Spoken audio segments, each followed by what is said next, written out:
사람과 동물의 가장 결정적인 차이는 무엇이라고 생각하십니까? 여러 가지 들을 수 있겠지만 그 중에 가장 중요한 것은 사람에게는 자유의지가 있고 그리고 자유로운 선택에 따라 행동하고 그 행동에 대해서 책임을 진다는 것이죠.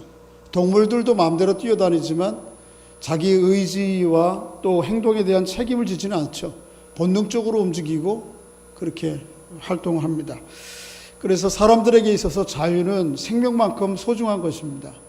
1755년에 미국의 패트릭 헨리라고 하는 사람이 당시에는 미국이 영국의 속국이었을 때 영국으로부터 독립해야 된다고 하는, 그래서 피치 못하게 영국과 전쟁을 해야 되는 상황인데 전쟁을 독려하면서 그런 연설을 하죠.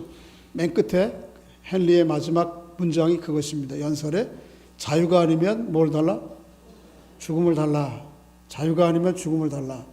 그만큼 자유라고 하는 것은 인간에게 있어서 생명의 버금가는 아주 중요한 요소입니다. 그래서 자유 없는 생명은 무의미하게 느끼기도 하는 거죠, 우리가.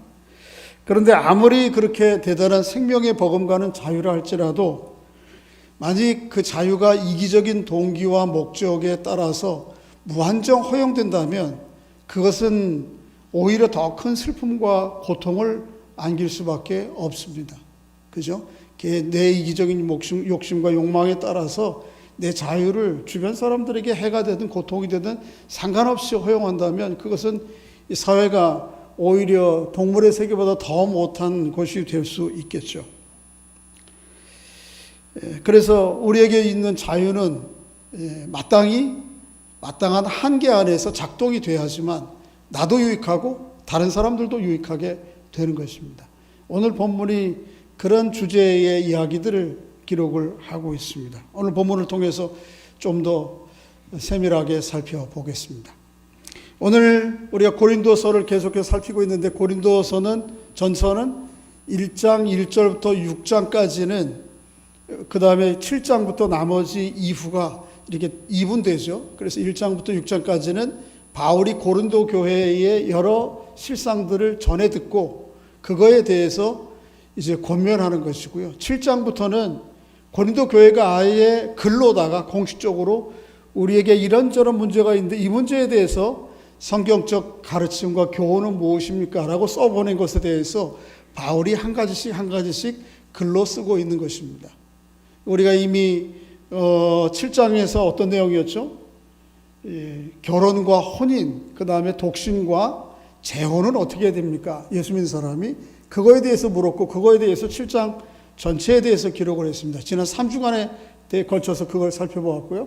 오늘 8장부터는 또 다른 주제를 질문한 것입니다. 그거는 뭔가 하면 우상과 우상제물을 우리가 어떻게 여겨야 됩니까? 하는 질문이에요. 그리고 그것에 대해서 바울이 기록하고 있어요. 이게 8장뿐만 아니고 9장, 10장까지 계속 이어져요. 그래서 제가 오늘 설교 본문을 8장의 전체와 그 다음에 10장의 마지막 부분 23절부터 33절까지를 정한 이유가 거기에 있습니다.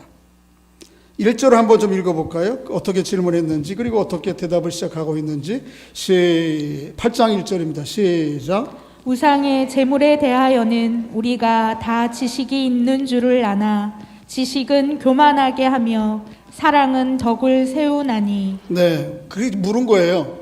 우상 제물에 대하여 너희가 써왔는데 이 우상 제물에 관한 교훈을 가르침을 시작하는데 고린도 교회는 아주 우상 숭배가 심했던 지역입니다. 그죠? 그래서 고린도 지역의 그 그리스 지역의 당시 2세기의 여행가인 파우사니아스라고 하는 사람이 그리스 여행이라고 하는 글을 썼는데 그 글 가운데 보면 고린도 교회가 얼마나 우상 숭배가 많았는지 기록해요. 구체적으로 언급해요. 크로노스, 지식의 신이에요. 포세이돈, 해양의 신이에요. 아프로디테, 미의 신. 아르테미스, 출산의 신이에요. 디오니시스, 술의 신이에요. 아폴로, 젊음의 신이에요. 헤르메스, 부의 신이에요. 제우스, 또 아스클레피오스는 치유의 신이에요. 그래서 병원 표시에 십자가 비슷한데 뱀 이렇게 돌려 있는 거 있잖아요. 그게 그거예요. 이런 온갖 신들을 다 섬겼어요. 그리고 그거 섬기기 위한 신전들이 고린도 시장을 중심으로 뺑 돌려 있는 거예요. 그러니까 우상숭배가 얼마나 심했는지 상상할 수 있으시죠? 바울이 요 고린도에서 인접한 도시가 한 60km 떨어져 있는 도시가 아테네거든요. 근데 아테네에 갔을 때 성 안에 너무 우상들이 많아요. 하여튼 이름 붙일 수 있는 모든 우상들이 다 있고, 혹시 자기들이 빼놓은 이름의 우상이 있을 수 있잖아요. 그러니까 이름을 알 수 없는 우상이라고 하는 제단도 있어요. 그거를 섬기는 것을 보고 바울이 분개했는데, 고린도도 역시 아테네하고 별로 다른 게 없는 거예요. 그 정도로 우상이 넘쳐나는 거예요. 그래서 오늘 본문 한번 5절에 보면 바울이 그 실상을 염두에 두고 기록하고 있는데, 이 5절 읽어볼까요? 시작. 비록 하늘에나 땅에나 신이라 불리는 자가 있어 많은 신과 많은 주가 있으나, 고린도에 하늘에도 눈에 보이는 거 신이에요. 큰 거는 다. 땅에 온갖 큰 거 신이에요. 그래서 뭐래요? 많은 신과 많은 주가 있는 거죠. 오늘 우리는 물론 고린도 교회 같은 고대 당시와 같은 이런 원시 우상은 없어요. 별로 눈에. 그죠? 그래도 지금도 뭐 큰 산에 가보면 이렇게 바위 밑에 뭐 무슨 초를 펴놓고 뭘 갖다 놓고 하는 그런 게 없잖아 있지만, 그래도 이런 원시적인 형태의 우상은 없지만, 오늘 우리는 고린도 교회가 섬겼던 우상들을 다 그대로 가지고 있죠. 크로노스 뭐죠? 지식의 신이에요. 내일 모레 애들이 대학을 가야 되는데, 이게 애들에게는 정말 그 입시를 하던 부모들에게는 지금 이게 이것보다 더 중요한 문제가 없는 거예요. 하여튼 애들 좋은 대학만 간다면 지금 무슨 수를 써서라도 다 해야 되겠다, 이런 생각들이 있잖아요. 포세이돈이 뭐예요? 당시에 해양무역하는 거예요. 돈벌이 하는 거예요. 아프로디테가 뭐예요? 미의 신이에요. 젊은 사람들 하여튼 얼굴만 이뻐지고 체격만 좋아진다고 하면 어떻게 그렇게 금식을 잘하는지 몰라요. 저는 금식 기도하기 너무 힘든데, 이 친구들은 어떻게 뭐 얼굴 좀 이쁘게 하고 식스팩 만든다고 하는데 그렇게 금식을 잘해요. 우상이라고 그러면 그 친구들은 좀 미안하긴 한데, 어쨌든 그렇죠. 우리 뭐 젊은 사람들만 그래요. 우리 어르신들은 뭐예요? 어떤 신을 섬기고 있어요 요새? 아스클레피오스, 병 안 드는 거, 이 병 안 들고 장수하는 거, 이게 하여튼 뭐 모든 게, 그게 이제 고린도 시대의 당시의 모습이고, 우리하고도 뭐 별로 그렇게 외 모양은 크게 좀 달라졌지만 이 본질은 크게 달라진 것이 없어요.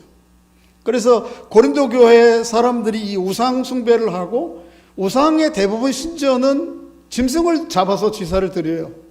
그러니까 이게 너무 많은 거죠. 그러니까 이게 어쩔 수 없이 시장으로 흘러 들어오는 거예요. 아니, 그 정도가 아니고, 사실 고린도의 중앙시장은 주변에 있는 신전들이 장악하고 있다, 그거 봐도 무관해요. 그 정도로 넘쳐나는 거예요, 고기들이.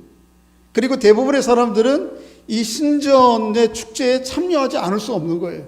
특히 그 사회의 주류층에 있는 사람들은 이 신전 제사와 뗄래야 뗄 수 없는 관계예요. 왜냐하면 그 신전 제사를 통해서 자기들 일하는 협동조합이 길드라고 하는데, 이게 형성이 되어 있고, 그 제사를 통해서 단합을 도모하고 자기들의 경제적 유익을 도모하는 거거든요.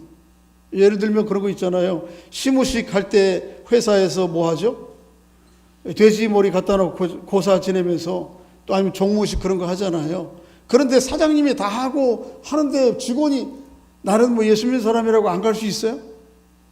야, 너 가서 거기 배추 한 장 꽂아라, 배추잎 하나 꽂아라. 그러면 저는 예수 믿는 사람이 안 합니다, 못 합니다, 이럴 수 있어요. 그러면 어떻게 되는 거예요? 그래도 요즘은 그런 거에 대해서 개인적인 종교나 개인적인 견해들을 소중하게 생각해서 강요는 하지 않는 것 같아요.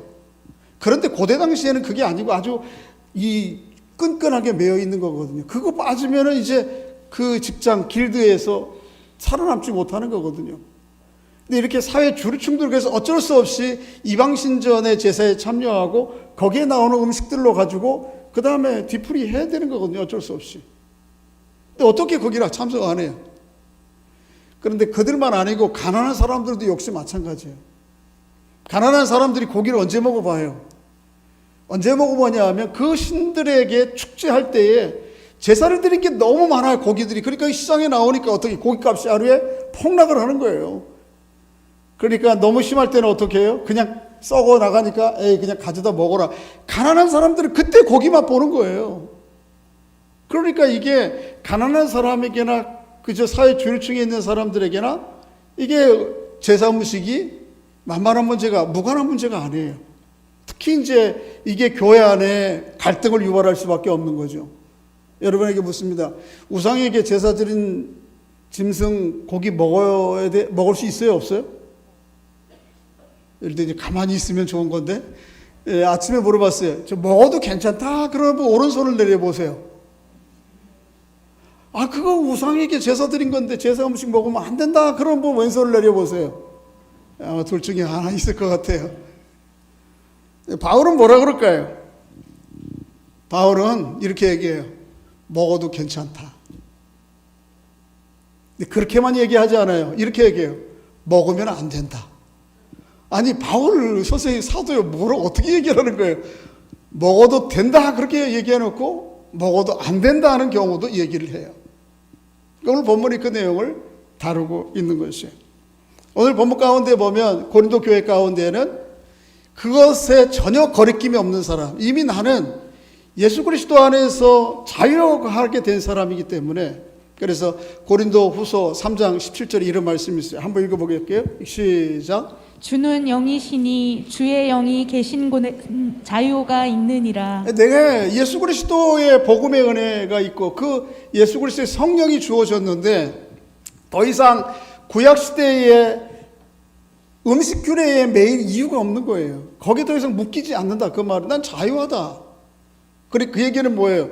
제사 음식 먹어도 괜찮다. 오케이. 문제 없어. 이런 거. 이게 무슨 신앙의 죄악을 다주는 문제도 아니고 구원의 문제를 좌우하는 문제도 아니에요. 먹어도 괜찮다. 이 얘기예요.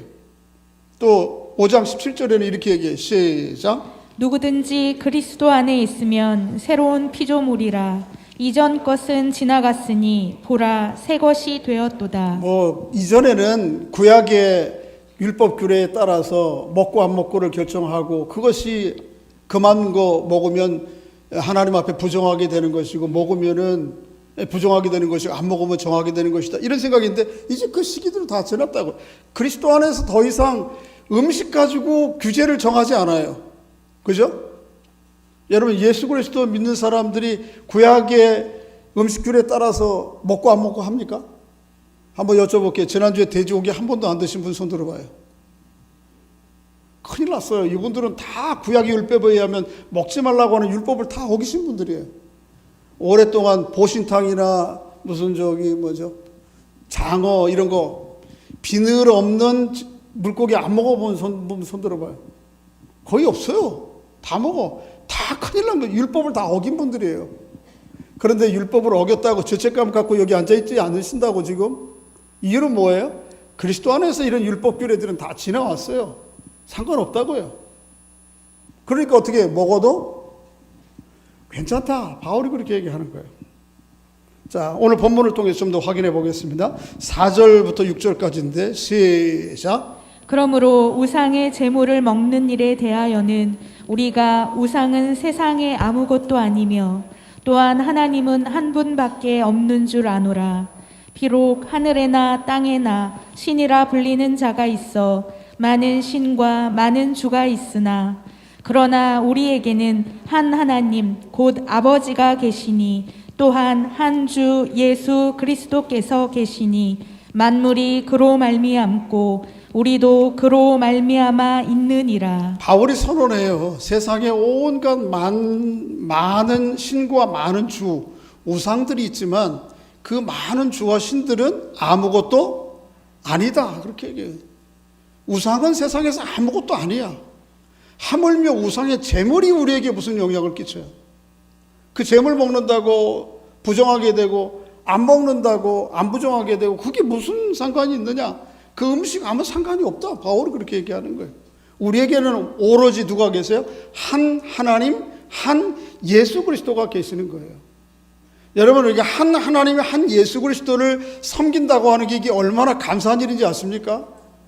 이 한 하나님, 한 예수 그리스도를 모르면 인생을 살아오면서 그 시즌마다 다가오는 가장 중요하게 눈앞에 다가오는 중요한 문제들을 얼굴을 하고 있는 우상들을 다 섬기게 돼요. 아까 얘기했잖아요. 지금 이제 한 달도 안 남았지. 입시를 남겨둔 아이들과 부모에게는 오로지 뭐만 해결되면 되는 거예요. 하여튼 뭐 내가 원하는 대학만 지금 들어가게 해준다면 지금 또 조금 지나면 어떻게 해요? 청년들, 젊은 사람들. 하여튼 뭐 이렇게 여전히 뭐 불황이다 그래도 강남에는 얼굴 뜯어 고치는 데는 불황이 아니래요. 왜 그래요? 이뻐지는 게 이게 우상이거든요. 미에, 아프로디테, 신을 섬기는 거거든요. 요 30, 40대 요새는 또 뭐 해야 돼, 요새? 아주 집값 때문에 난리네, 주식 때문에. 그죠? 그거 옛날부터 다 섬겨왔던 거예요. 그런데 또 그렇게 해서 재산이 좀 여유가 많은 뭐예요? 이 권사님들 앞에 계신 분들은 재산이 많은 분들이나 적은 분들이랑 재산 많은 분들이 뭐 7끼 먹고 없는 분들은 2끼 먹고 그러지 않아요. 삼시세끼 갖다 드려도 이걸 어떻게 다 먹어 맨날 먹나.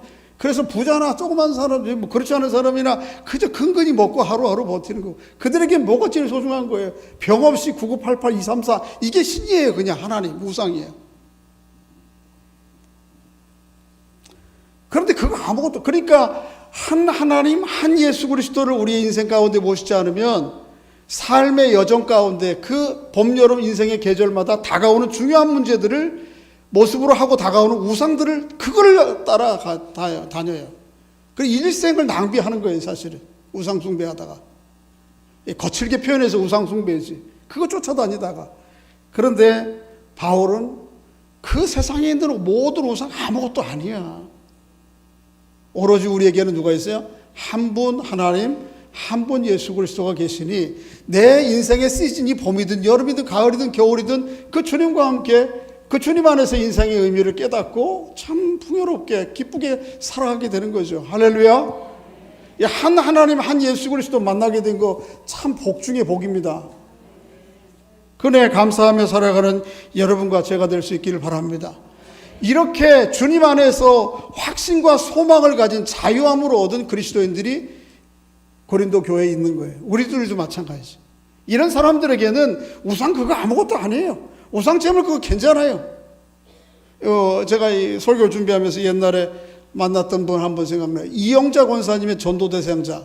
그분 권사님 가게 앞에 가게하시는 분인데 전도대상자라고 목사님 한번 좀 교제하고 이렇게 사귀다가 보면 전도할 수 있으니까 오시라고. 그래서 기꺼이 또 초대해서 갔어요.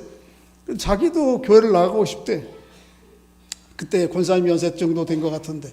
그런데 못 나가는 이유가 하나 있대요. 왜냐하면 자기 집안에 신주가 있는 거예요. 신주. 그리고 그 신주 비슷하게 옛날에 신주 항아리 이렇게 해놨는데 거기에다 이런저런 뭐 유사한 우상용품들도 갖다 놓은 거예요. 이거 손을 못 대는 거예요. 오른쪽 손을 대면 오른쪽 손이 부러질 것 같고.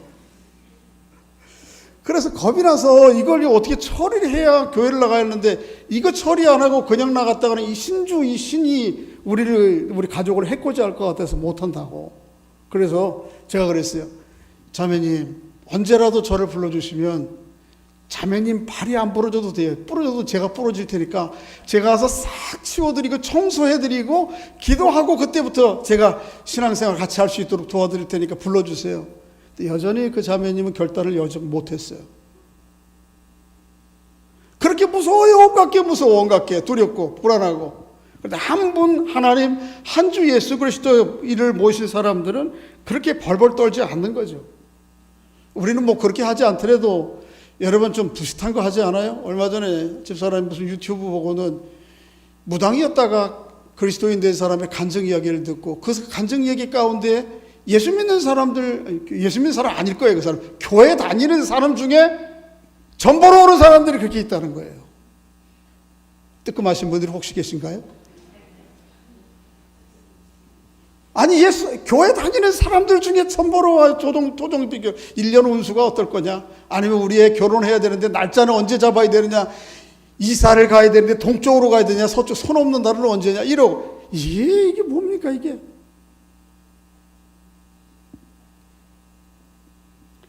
그런 거 다 아무것도 아니라는 거예요. 바울이 온 세상의 우상은 아무것도 아니며 한 분 하나님밖에 없어요. 그러니까 어떻게 이 음식을 먹을 수 있어요, 없어요? 먹을 수 있는 거예요. 그럼 먹을 자유가 있는 거예요. 먹을 자유가. 할렐루야.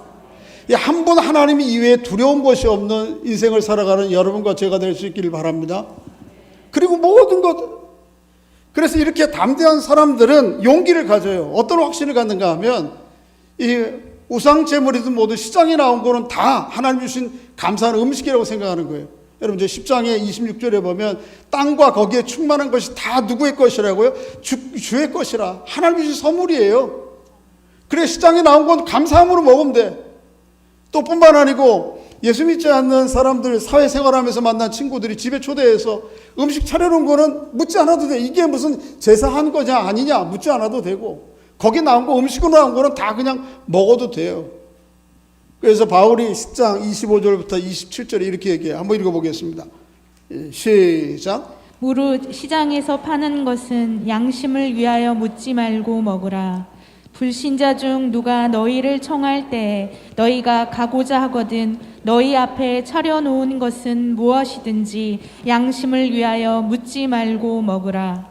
시장에 나온 것은 어떻게 하라? 이게 제사에 드린 거예요? 아니에요. 묻지 말고 그냥 하나님의 음식으로 알고 먹으라. 할렐루야. 또 불신자의 친구가 초대해서 고기를 차려놨는데 이게 유대인들 방식으로 하면 코셔라고 하는 고기 잡는 방식이 있거든요. 이거 아니면 안 먹어요. 이슬람도 여전히 마찬가지예요. 지금도. 그런데 그거 묻지 말고 그냥 고기 나왔으면 그냥 먹으라는 거예요. 괜찮다고. 바울은. 이제 우리는 뭐 그래서 여러분 저기 추어탕집에 들어갈까 말까 고민하세요? 안 하잖아요. 그냥 무조건 들어가잖아요. 돼지고기 여기 저 육삼 불고기 이런 거 먹을 때 주저하세요? 아유 돼지고기 코쇼 유대인 전통으로 구약의 전통으로 잡았을까 아니까 그거 생각 안 하고 먹잖아요. 그죠? 그냥 먹으면 드세요. 먹으면 되는 거예요. 그럴 자유가 우리에게 있어요. 더 이상 음식 규례에 매이지 않아요. 그리스도 안에 있는 사람들. 근데 이제 그거는 뭐 그래서 그런 건 여러분 전혀 거리낌 없이 여러분 드세요. 근데 이제 문제는 우리 한국 교회에 아주 좀 예민한 문제가 하나 있어요. 이제 사회에서는 이걸 전혀 죄라고 생각하지 않고 그런데 우리 그리스도인들에게는 죄라고 여기는 게 있어요. 그게 뭐예요? 술이에요. 술. 술 어떻게 해야 돼요? 예? 음식으로 나온 술이 있어요. 여러분 음식에 나오는 술 중에 곁들여 쓰면 좋은 술이라고 하는 게 있잖아요. 의학계에서 예를 들면은 서양식 스테이크가 나왔는데 거기 빨간 와인이 한 장 나왔어요. 먹어야 돼요? 안 먹어야 돼요? 오 대단하신데?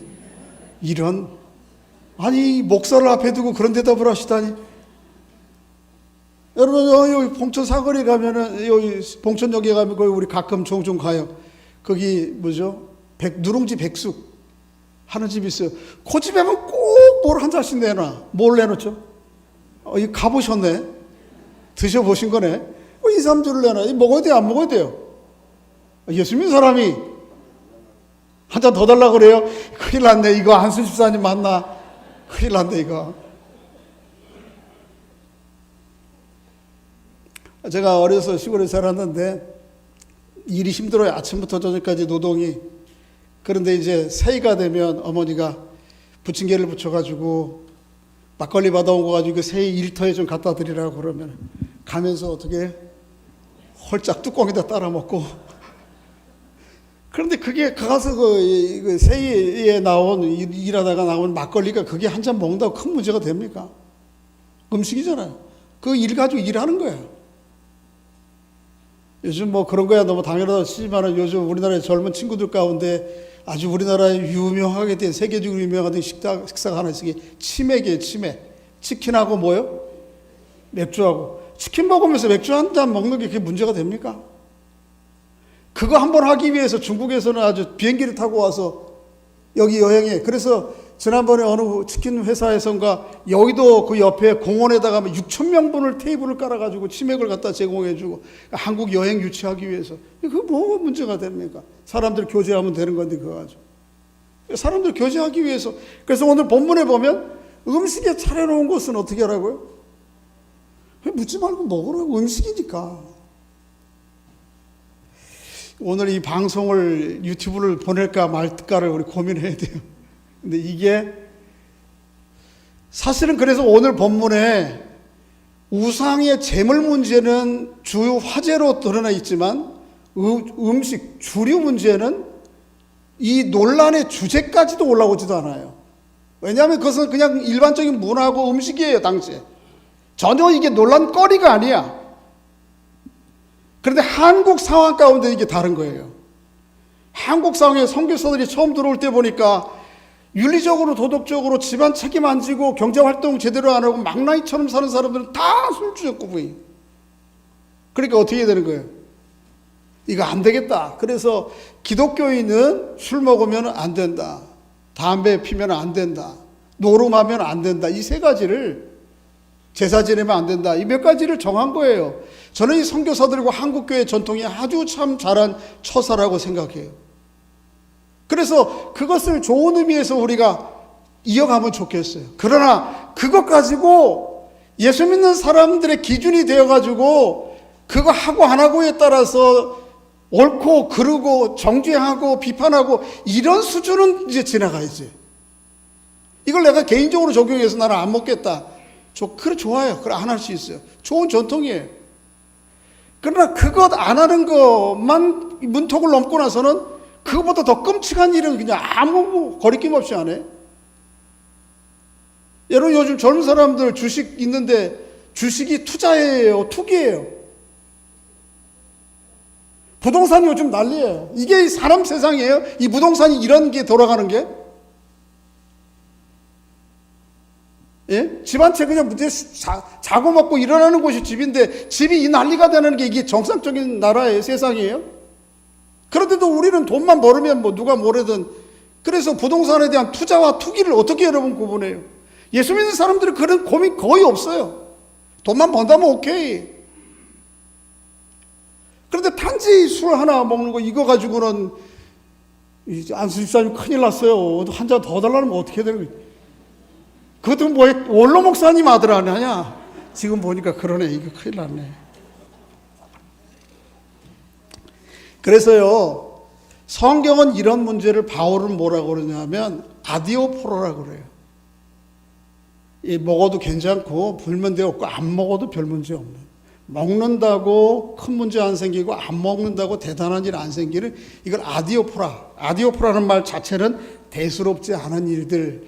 여러분 인터넷에 들어가서 한번 찾아보세요. 제가 카피되어 왔는데 이 아디오포라가 뭔지 혹시 좀 오늘 좀 정리를 확실히 하고 싶은 마음이 있어서 카피를 해드릴 테니까 어떤 이 아디오포라가 뭔지 좀 한번 좀 찾아서 읽어보시고 그들이 신앙적으로 좀 적용을 하세요.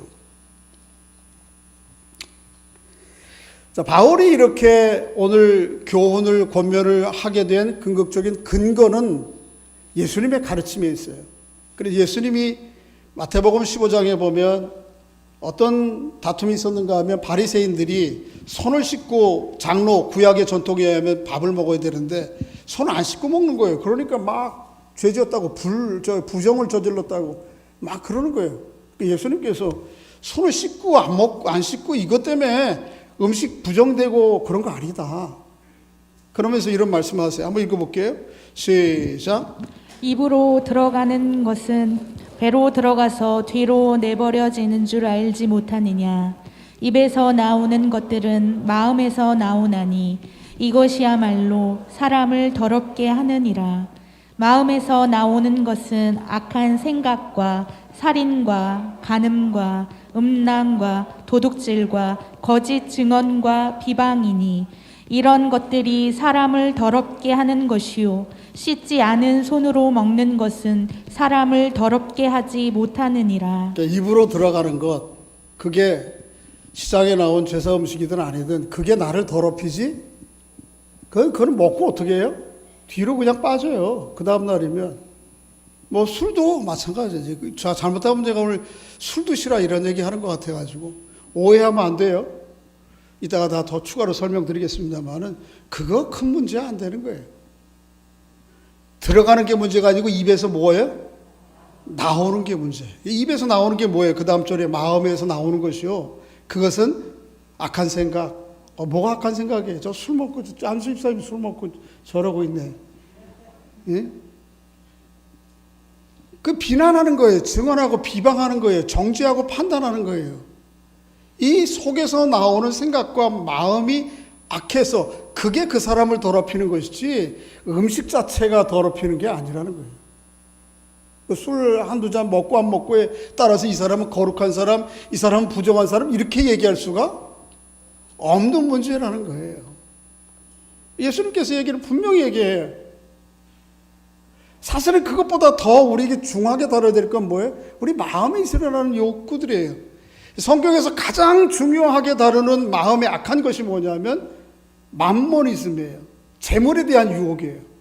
부자가 되고 싶은 마음, 소유하고 소비하는 것에서 오는 즐거움과 쾌락, 이것을 자랑하고 싶은 마음이 성경에서 가장 중요하게 다루고 있는 악한 거예요. 이런 건 안 다뤄. 오히려 부자가 된다는 일에 대해서는 하여튼 뭐 수단과 방법을 안 가리고 그게 부동산 주식이든 부동산이든 이 투기인지 투자인지 아무 고민 없어. 돈만 되면 하여튼 무슨 수를 한다. 이거 생각하고 이거 뭐가 어쩌다고. 예? 그렇다고 술집에 가라는 거 아니에요. 여러분 한계는 좀 정해야 돼요. 음식으로 나온 술은 그냥 자유 먹을 수 있어요. 그런데 마음이 울적한데 가야지. 그래가 술집에 가서 먹고 그 다음 날은 또 뭐 기분이 좋아서 또 한 잔 먹고 화요일 날은 화가 나서 한 잔 먹고 수요일 날은 수수하니까 한 잔 먹고 목요일 날은 목이 컬컬해서 한 잔 먹고 금요일 날은 금불이니까 한 번 먹고 토요일 날은 그거는 안 되는 거죠. 술을 그렇게 먹으면. 그러니까 음식으로 나온 거는 너무 율법적으로 근본주의적으로 바리새인적으로 취급하지 말고 이거 좀 뛰어넘어서, 그리고 그것을 누가 그렇게, 그래서 오늘 본문에도 보면 뒤에 마음이 약한 사람들이 있어요. 그런데 그걸 자유하게 할 수 있는 사람들이 있는가 하면 자유하게 해준 사람들이 허용하는 거 아니에요. 마음껏. 그러니까 그렇게 형제들끼리 술집에 가고 그러지 말아요. 그건 안 되는 거지. 있을 수 없는 거지. 또 뭐 이래 기분 울적하다고 술집에 갑니까? 기분 울적하면 기도해야지. 그런데 이렇게 자유한 사람이 있는가 하면 때로는 교회 안에 어떤 사람이 있어요? 그렇게 자유로움과 하나님 앞에 이 지식을, 그런 지식 갖지 못한 사람들이 있어요. 이 사람들에 대하여 아직 어려서 그래, 뭘 몰라서 그래, 복음을 제대로 깨닫지 못해서 그래, 이렇게 무시하고 하면 안 되는 것이에요. 이게 더 큰 문제예요. 오늘 본문은 뒤에는 그 내용을 다루고 있어요. 한번 좀 읽어볼까요? 8장 7절 9절 11절 12절 시작. 그러나 이 지식은 모든 사람에게 있는 것은 아니므로 어떤 이들은 지금까지 우상에 대한 습관이 있어 우상의 제물로 알고 먹는 고로 그들의 양심이 약하여지고 더러워지느니라. 그런즉 너희의 자유가 믿음이 약한 자들에게 걸려 넘어지게 하는 것이 되지 않도록 조심하라. 우리 가운데 보면 그런 복음 안에서의 자유함이 없는, 풍성하지 못, 아직 좀 그런 사람들이 있잖아요. 그래서 우상 제물 먹는 거는 저 부정하게 되는 것이다. 우리 얘기하면 뭐 인삼주 같이 곁들여 나온 그거 한 잔 먹으면 목사님이 장로님이 권사님이 이 시험 들 사람이 있잖아요. 그 사람들을 위해서는 어떻게 해야 돼요? 9절에 보면 너희의 자유가 그들의 믿음이 약한 사람들을 걸려 넘어지 하지 않도록 조심하라고. 그렇게 무시해놓고 하면 안 되는 거예요. 그 다음 절 11절 12절 시작. 그러면 내 지식으로 그 믿음이 약한 자가 멸망하나니 그는 그리스도께서 위하여 죽으신 형제라. 이같이 너희가 형제에게 죄를 지어 그 약한 양심을 상하게 하는 것이 곧 그리스도에게 죄를 짓는 것이니라. 나는 자유하다고 그렇지 못한 마음이 아직도 조금 깨림직한데, 이런 마음을 가지고 있는 사람들, 넌 뭘 몰라서 이렇게 무시하고 내 하고 싶은 대로 하면 그 사람을 어떻게 하는 거라고요? 걸려 넘어지게 하는 거예요. 그 사람은 어떻게, 그 사람을 위해서 누가 죽었어요? 예수님께서 희생하셨는데 결국은 누구에게 죄를 짓는 거예요? 그거는 그리스도에게 죄를 짓는 거예요. 그러니까 자유가 있다고 마음대로 허용하면 되는 게 아니죠. 그래서 제가 그저 비유하기를 이렇게 표현할 수 있어요. 우리 그리스도 안에 있는 자유는 차선 위를 달리는 자동차와 같아요. 여러분, 운전대를 잡고 내 마음대로 갈 수 있어요, 없어요? 갈 수 있지. 갈 자유가 있어요. 그죠? 예를 들면 뭐 아무 차들이 앞에 없는데 내가 한번 좀 속도를 한번 내보겠다. 또 아니면 이쪽 차선에서 이쪽 차선을 한번 쫙 바꿔보겠다. 이거 내 자유가 있어요. 그거 했다고 해서 무슨 누가 교통경찰 위반하면 안 되긴 안 되지. 근데 그 문제가 안 돼요. 그런데 우리가 세상을 살아가는 동안은 양쪽 차선에 차들이 많아요. 그래서 뭐가 있는 거예요? 차선이 있는 거예요. 그리스도 안에 있는 자유가 자동차라면 한쪽 차선은 뭔가 하면 이웃의 양심과 생각이에요. 조금 적극적으로 하면 이웃 사랑이에요. 이웃을 사랑하는 마음으로 이 이웃 사랑이라고 하는 차선 안에서 내 자유가 굴러가야 돼요. 또 하나가 뭐냐 하면 하나님 영광과 하나님의 사랑이라고 하는 차선이에요. 이 양쪽 차선 안에서 내가 내 자유가 행사돼야 돼요. 그래야지만 나도 유익하고 딴 사람도 유익한 거예요. 뒷부분에 바울이 강조하고 있는 바는 그거예요. 모든 것을 할 수 있는 자유가 있지만 그 자유는 두 가지 차선의 한계 안에서 허용되어야 된다. 그게 뭐예요? 하나님의 사랑과 이웃 사랑이라고 하는 이 한계 안에서. 여러분, 오늘 본문이 8장 1절부터 시작해서 10장 33절까지 맞춰지고 있거든요. 그런데 8장 시작하는 1절, 2절, 3절과 10장의 끝맺는 31절, 32절, 33절이 우리 종종 살펴보았던 수미 쌍관을 이루고 있어요. 처음에 한 말이 언제 해요? 맨 마지막에 들어있어요. 이게 이중적으로 되어 있어요. 이중적으로. 그렇게 함으로 이 글 전체가 8장부터 10장까지 마무리되는다, 한덩치다라고 하는 것을 이야기하고 있고, 이 안에 있는 주제 이야기들이 어떤 방향으로 해석이 돼야 되고 적용이 돼야 되는지를 우리에게 가르쳐 주고 있는 거예요. 한번 좀 표로 만들어 봤는데 이렇게 되어 있어요. 8장 1절부터 3절은 본문의 시작인데, 그리고 끝이 어떻게 돼요? 10장 31절 33절인데 1절 한번 좀 보면 이렇게 되어 있어요. 한번 읽어볼까요? 시작. 지식은 우리를 교만하게 하며 사랑은 이웃의 덕을 세우나니. 고린도 교회 성도들이 뭐라고 그러는 거예요? 우리에게는 지식이 있다. 어떤 지식이 있어요? 구약의 율법에 매이지 않는 그리스도 안에서의 복음 안에 주신 자유함의 지식이 있다. 이거 맞아요? 틀려요? 맞지? 그러나 그 지식을 마음대로 하면 안 되는 거예요. 이 지식만 붙들고 나는 자유하니까 니들은 어떠도 상관없다라고 하면 그건 교만한 거예요. 이 지식은 언제나 어느 안에서 움직여야 돼요? 이웃의 덕을 세우는 틀 안에서, 이 차선 안에서 움직여야 된다. 바울은 시작하면서 이야기를 하고 있어요. 이웃 사랑, 이웃을 고려해야 된다. 우상의 문제 생각하고 어떻게 선택하고 좌우할 때 항상 이거 이웃 사랑이 제일 먼저 중요한 문제다. 끝에도 동일한 말씀을 하고 있어요. 33절, 많은 사람의 유익을 구하여 그들로 구원을 받게 하라. 우리의 자유는 다른 사람들의 유익을 위해 있는 거예요. 내 유익, 자유만이 아니고, 유익이 아니고 다른 사람들을 구원하기 위해 있는 거예요. 이게 오늘 본문 우상제물에 대한 바울의 글의 시작과 끝이에요. 이게 인클루지오라고 그러죠. 수미, 쌍관. 단단한 기둥이죠. 이것만 있는 게 아니에요. 그래서 이 둘이 연결되어 있잖아요.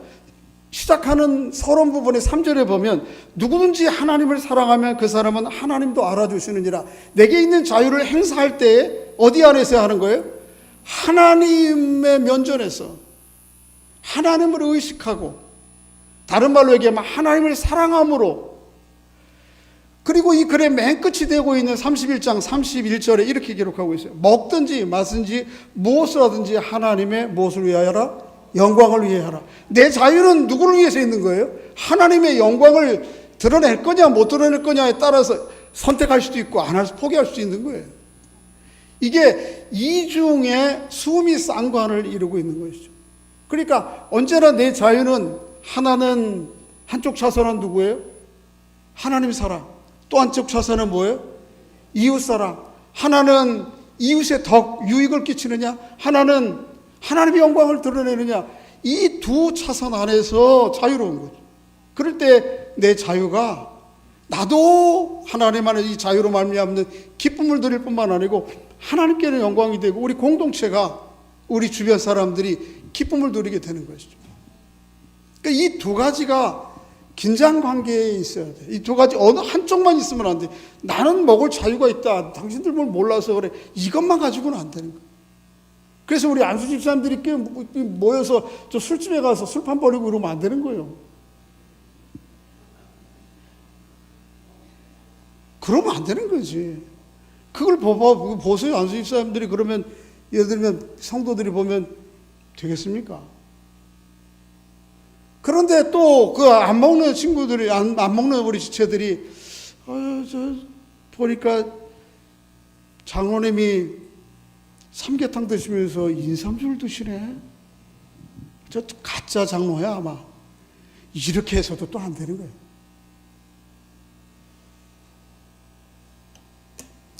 끝내야죠. 바울은 우리에게 그리스도 안에서 선택할 수 있는 자유가, 주의 영이 계신 곳에 자유함이 있느니라. 오늘 본문만 아니고 바울이 갈라디아서에도 동일한 얘기하고 있는데 이렇게 얘기해요. 형제들아, 너희가 자유를 위하여 부름을 입었다. 그러니까 자유를 많게 즐겨.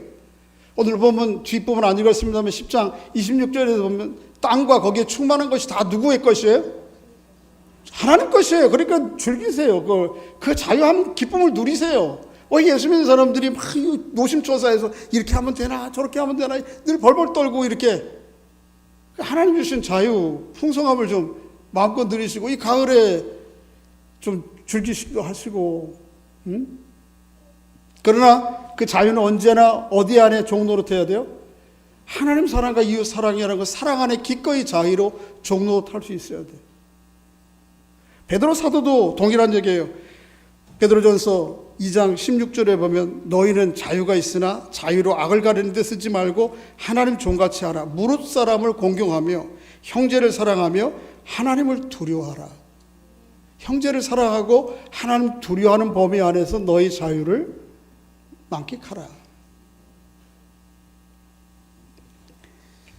그렇게 하나님 주신 자유들을 만끽하고, 그러면서도 내게 있는 자유 가지고 하나님의 영광 드러내고 이웃의 유익과 덕을 끼치는 여러분과 제가 될 수 있기를 주의 이름으로 축복합니다. 여러분 잘 새겨 들으셔야 돼요. 오늘 그래서 이 유튜브를 내보내야 되나 말아야 되나. 성경은 분명히 그렇게 얘기하고 있는데 우리 교단을 비롯해서 한국교회 개신교는 여전히 선교사들의 전통을 따라서 술 그리스도인들이 먹으면 안 되건 죄라 이렇게 정지 얘기를 하거든요.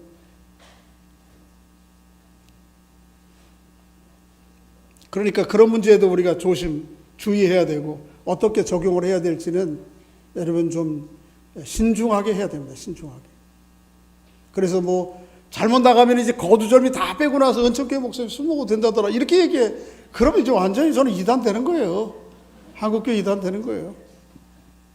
이 말씀의 원리들을 잘 생각하고 적용해서 주신 자유 누리고 형제들 쉽게 판단하지 않도록 그렇게 성숙한 그리스도인들 될 수 있기를 주의 이름으로 축복합니다.